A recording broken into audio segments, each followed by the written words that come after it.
YS Jaganmohan Reddy ఒకవైపు 2027లో పాదయాత్ర, 2026లో plenary ఇవన్నీ ఆలోచిస్తున్నారు.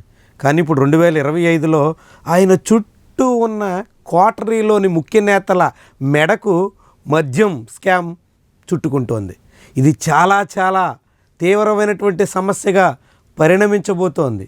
వైఎస్ఆర్సీపీలో జగన్మోహన్ రెడ్డి కోటరీలో చక్రం తిప్పినటువంటి వాళ్ళందరికీ చిక్కులు అనివార్యంగా కనిపిస్తుంది. ఇది ఎంత దూరం వెళ్తుంది, ఎవరెవరి మెడకు చుట్టుకుంటుంది, ఎవరెవరిని కటకటాల వెనక్కి నెడుతుంది, ఇదే కీలకమైనటువంటి అంశం. తాజాగా సాక్షి ఎడిటర్ ధనుంజయ్ రెడ్డి ఇంట్లో పోలీసులు సోదాలు నిర్వహించారు. సాక్షి పత్రిక ఎడిటర్ ఇంట్లో సోదాలు అంటే చాలామందికి ఆశ్చర్యం కలిగిస్తుంది. జర్నలిస్ట్ ఇంట్లో, సాక్షి పత్రిక ఎడిటర్ ఇంట్లో సోదాలా అనేటువంటి ఆశ్చర్యం కలుగుతుంది.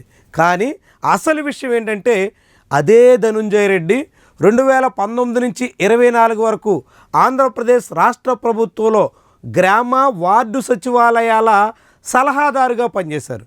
ఆ సలహాదారుడి హోదాలో ఆంధ్రప్రదేశ్ ప్రభుత్వంలో బాధ్యతల్లో ఉంటూ లిక్కర్ స్కామ్లో నిందితులుగా ఉన్న కేసిరెడ్డి, రాజశేఖర్ రెడ్డి సహా అనేక మందితో లావాదేవీలు నిర్వహించారు అన్నది ప్రధానమైనటువంటి అనుమానం.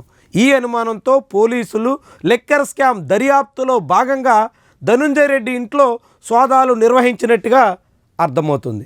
అంటే ఒక పత్రిక ఎడిటర్గా ఉన్నటువంటి వ్యక్తి ఇంట్లో లిక్కర్ స్కామ్ గురించి సోదాలు నిర్వహించే పరిస్థితి వచ్చిందంటే మీడియా మాఫియా వ్యవహారం ఎంతగా ముడిపడి ఉందో మనకి చాలా చాలా స్పష్టంగా తేటతెల్లం చేస్తుంది.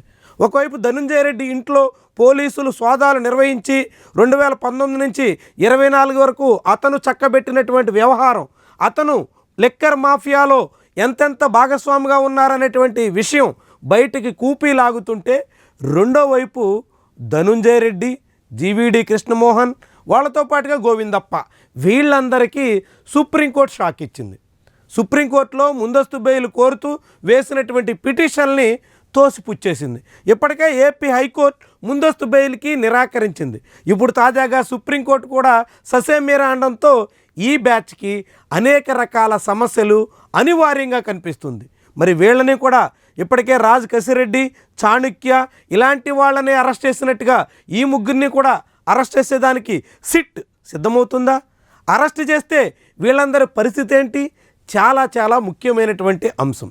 ముఖ్యమంత్రిగా జగన్మోహన్ రెడ్డి 5 ఏళ్ల పాటు ఉన్నప్పటికీ ఆయన కోటరీలో కీలకమైనటువంటి వ్యక్తులుగా ధనుంజయ్ రెడ్డి, ఆయనతో పాటుగా జీవీడి కృష్ణమోహన్ చాలా క్రియాశీలకమైనటువంటి పాత్ర పోషించారు.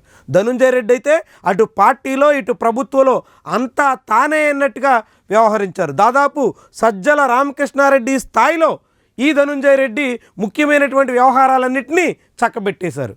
అలాంటి ధనుంజయ్ రెడ్డి ఇప్పుడు లిక్కర్ మాఫియాలో నిందితుడిగా సిట్టు పేర్కొన్నటువంటి తరుణంలో అరెస్టు వరకు వెళితే ఆయన పరిస్థితి ఏంటి అన్నది చాలా చాలా కీలకమైనటువంటి అంశం. ధనుంజయ్ రెడ్డి, అదేవిధంగా జీవీడి కృష్ణమోహన్, వాళ్ళతో పాటుగా కేఎన్ఆర్, వీళ్ళంతా కూడా జగన్ కోటరీలో అత్యంత ముఖ్యమైనటువంటి పాత్ర పోషించినటువంటి నాయకులు. వీళ్ళతో పాటుగా ధనుంజయ్ రెడ్డి కూడా 5 ఏళ్ల పాటు సీఎంఓలోనే ఉండి అనేక రకాల వ్యవహారాల్లో అంతా చక్రం తిప్పే ప్రయత్నం కూడా చేసినట్టుగా కనిపించింది. అప్పట్లో ధనుంజయ్ రెడ్డి సీఎంఓ నుంచి నేరుగా కలెక్టర్లకు ఫోన్లు చేసి అనేక రకాల వ్యవహారాలు చక్కదిద్దే ప్రయత్నం చేసినప్పుడు ఐఏఎస్ అధికారులే సీఎంఓకి ఫిర్యాదు చేయడంతో ఆయన్ని నియంత్రించాల్సిన పరిస్థితి కూడా వచ్చింది అనేటువంటి ప్రచారం కూడా సాగింది.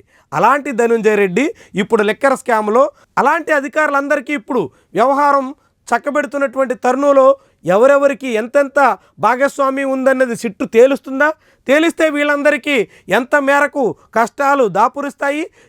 జగన్ చుట్టూ ఉన్నటువంటి వాళ్ళందరూ కూడా పేకల్లోతు ఇక్కట్లలో కూరుకుపోతున్నటువంటి సమయంలో వాళ్ళందరినీ కాపాడేటువంటి పరిస్థితిలో జగన్ ఎంత మేరకు ఉన్నారు?